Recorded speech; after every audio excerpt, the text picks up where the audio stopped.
Olá pessoal, tudo bem? Bem-vindos a mais uma videoaula nossa e hoje nós iremos trabalhar a produção de texto.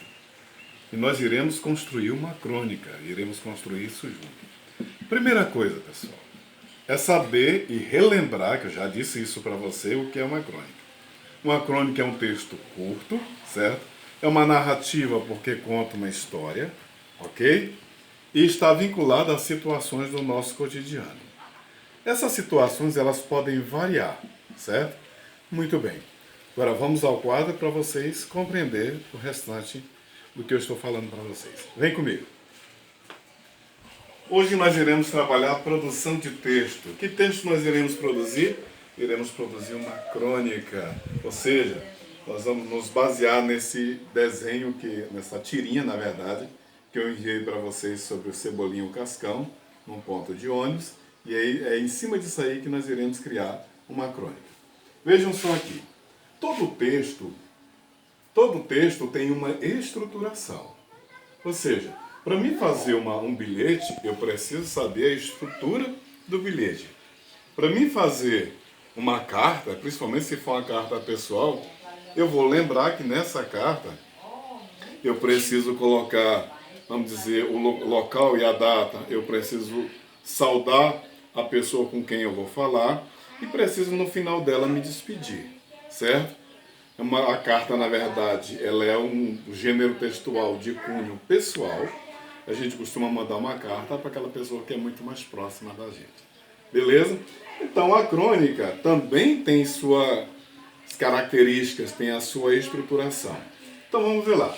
Como é que se estrutura uma crônica?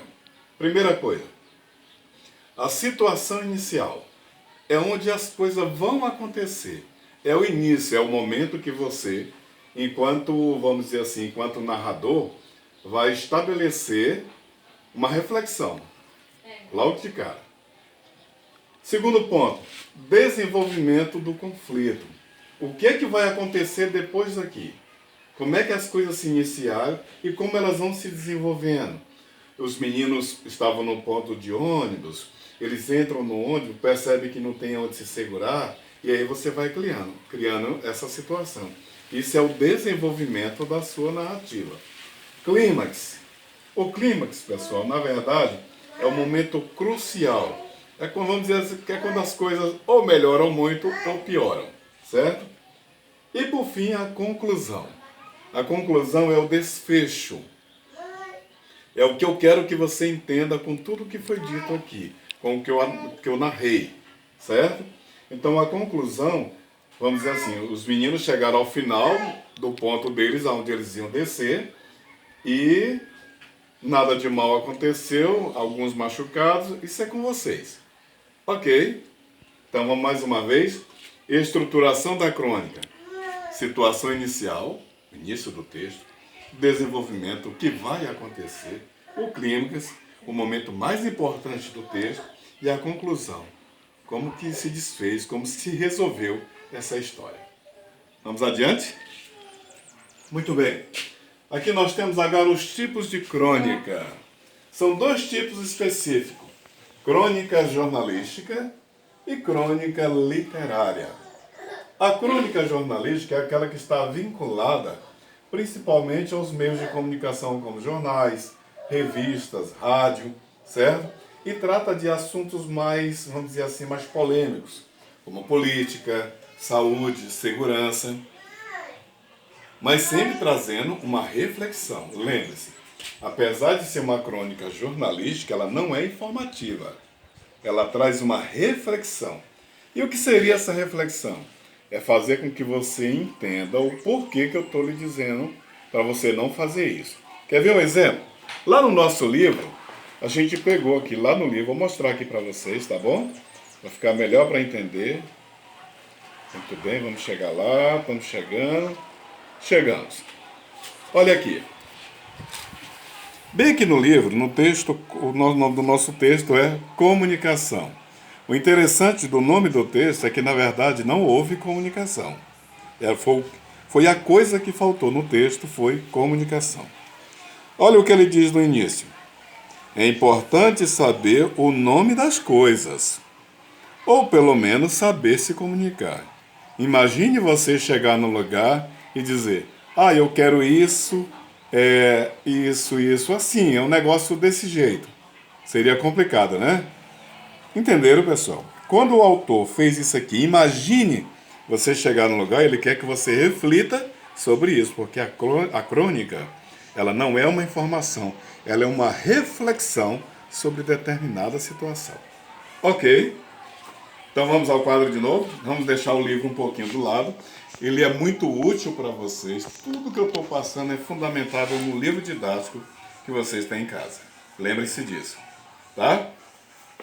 Muito bem.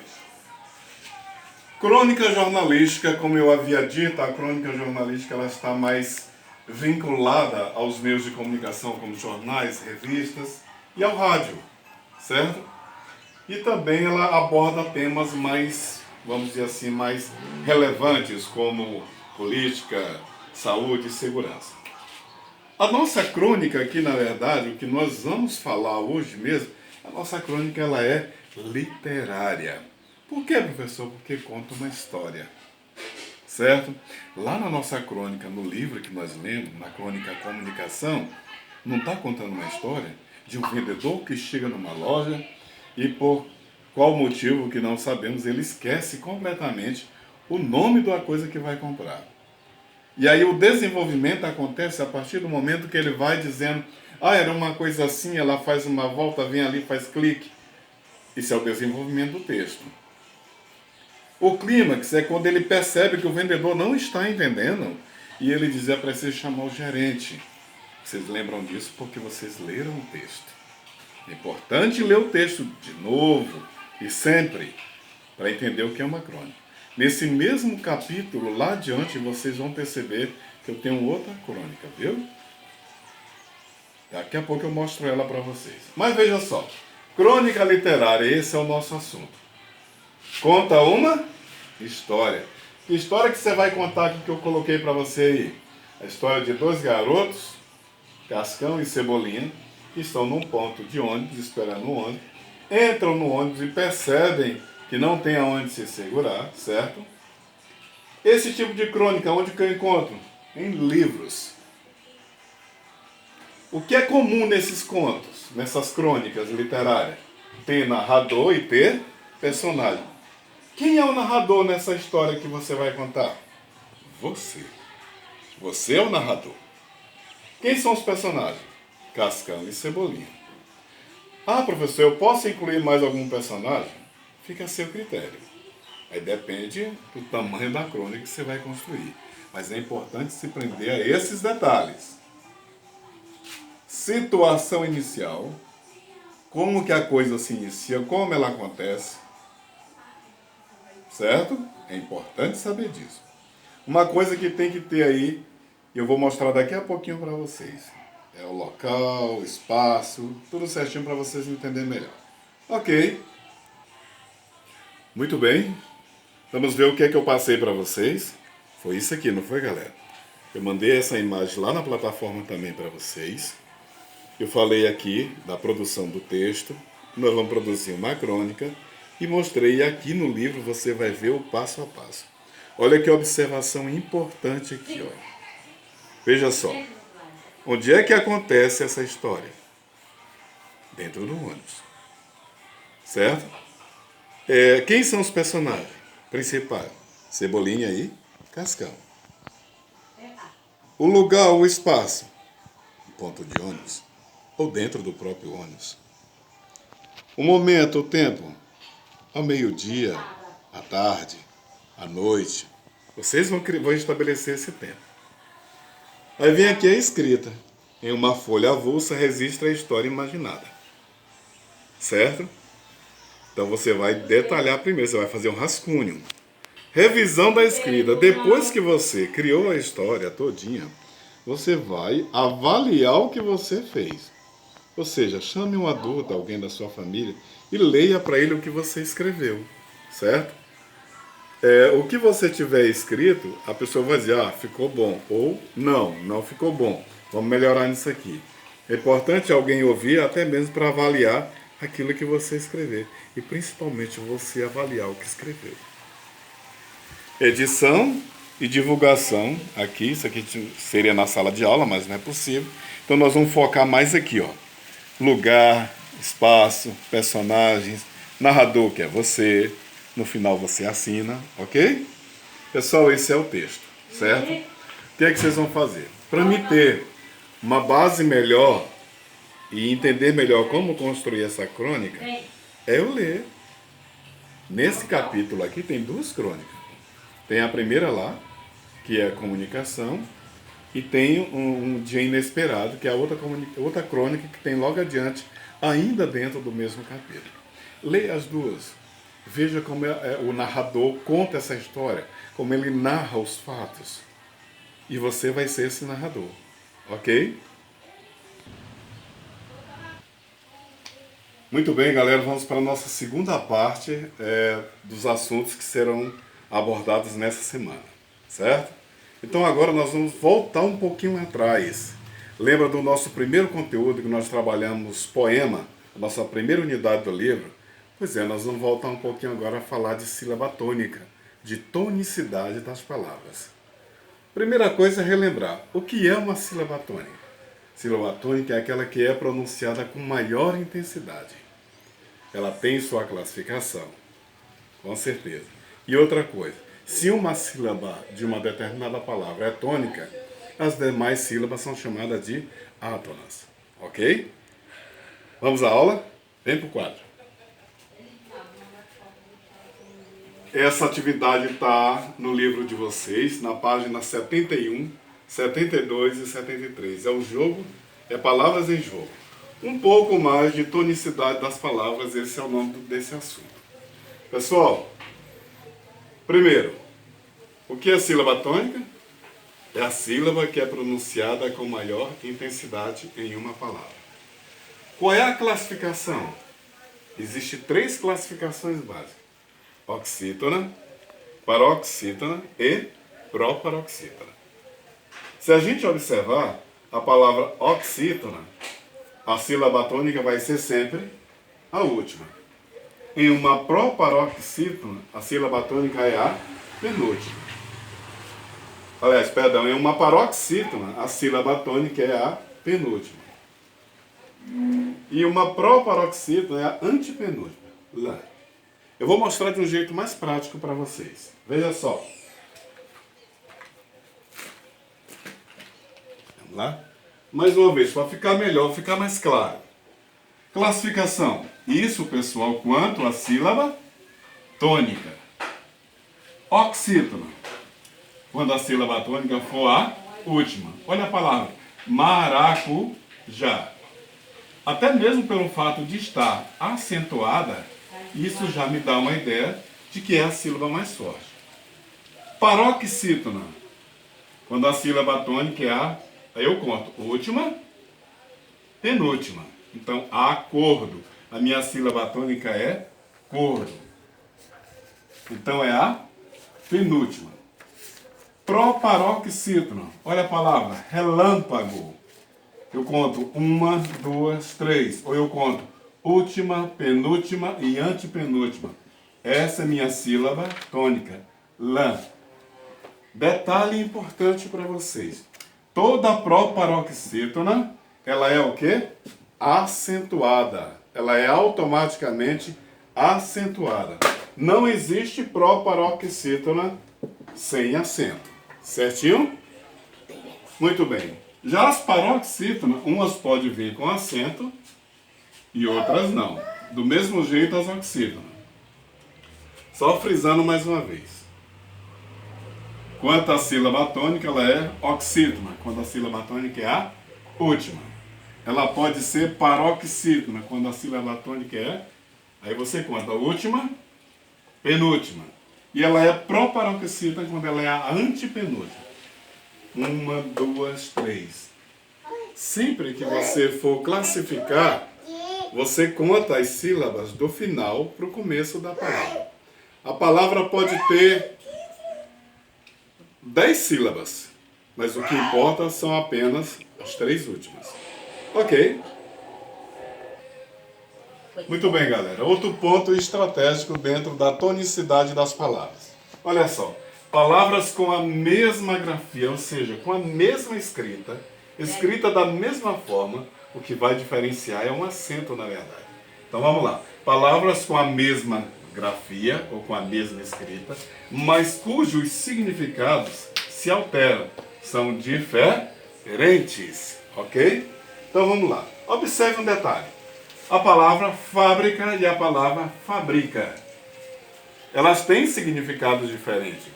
Quando eu uso o acento, eu pronuncio fábrica e ela se refere a um determinado local que produz um determinado produto. É uma fábrica. Fabrica é o ato de fazer alguma coisa. Tem outro significado. Outro exemplo, a palavra exército. Eu me refiro a um batalhão de pessoas, ou a um batalhão de guerra, pessoas juntas em prol do mesmo objetivo. Isso é o exército. Exercito é o ato de eu me exercitar, de eu fazer educação física. O que é que eu quero que vocês observem aqui? A mesma grafia, tá vendo? A mesma escrita. O que está diferenciando e que vai fazer diferença é os acentos.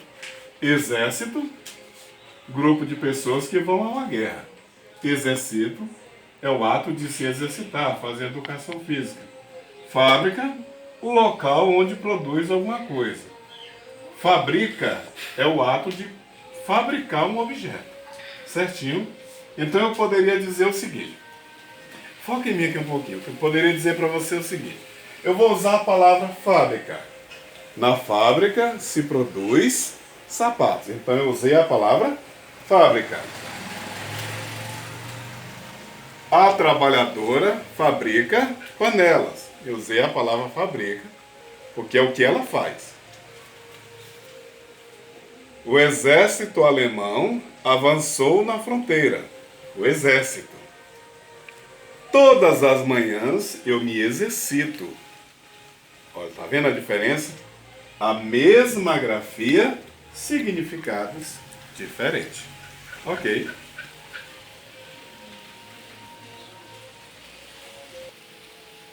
Todas essas questões, pessoal, estão aqui no livro e estão na plataforma. Vocês vão observar que lá na plataforma eu indico a página do livro, onde vocês vão encontrar a questão. Olha aqui a primeira, o que diz. Na página 71.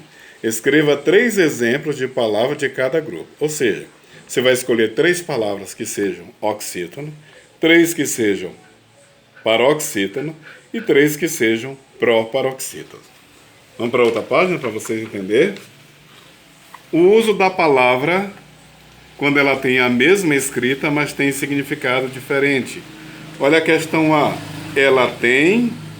Aí está aqui, ó. Quanto a que roupa usar na festa? Aí lá outra questão. São 2 perguntas numa única letra. Ela que ele vá à festa. Então veja só. Ela... Duvida ou dúvida? Qual seria o correto? Ela duvida que ele vá à festa. Então é duvida. Na outra, ela tem uma dúvida, ou seja, uma incerteza quanto à roupa que vai usar na festa. Entenderam a diferença? Na outra página, na página 73, nós vamos ver isso aqui, ó. Para adquirir um alfinete de segurança, o personagem da crônica Comunicação pode ter ido a um armarinho, loja, em que vendem produtos de costuras, itens de papelaria. Leia o nome de alguns produtos que podem ser vendidos em um armarinho. Aí ele destacou aqui a cor. Lá na plataforma vai estar também destacado. Agulha, cadarço, grampeador, plástico, elástico, botão. Olha o que ele diz aqui na letra A. Continue pintando as palavras de acordo com a legenda a seguir. Lá na plataforma tem uma ferramenta que você pode pintar a palavra. Se você não conseguir fazer isso, então você seleciona paroxítonas, proparoxítonas e oxítonas. Igualmente está lá, certo? Na letra B, ele quer saber qual é a conclusão que você chegou. Depois que você fez tudo isso aqui, que conclusão você chegou? Olha só como diz. Observando a quantidade de nomes de produtos que você pintou de cada cor, a que conclusão é possível chegar quanto à posição da sílaba nas palavras da língua portuguesa? No seu caso, converse com alguém da família. Que conclusão você chegou?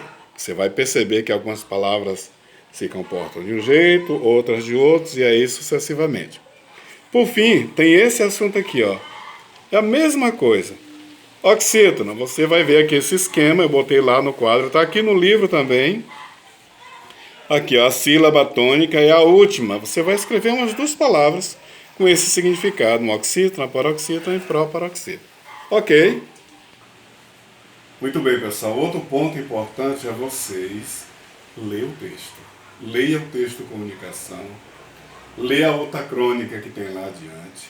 Observe como o narrador se comporta quando ele narra cada uma das situações. E aí você vai construir seu texto da mesma forma. Tudo isso só é possível se você exercitar a leitura. Se não fizer isso, o seu texto não vai ser bom. Outra coisa, o 5º ano A e o 5º ano C tem leitura essa semana no sábado. Eu quero que vocês, o 5º ano A e o 5º ano C, grave um áudio, como alguns alunos já fizeram na última leitura, e mande para mim no meu PV, para que eu possa avaliar a sua leitura e ver você lendo também. Lhe dar alguns conselhos ou algumas dicas se assim for necessário. Ok? Foi um prazer enorme e até a próxima. Tchau, tchau. Bye, bye.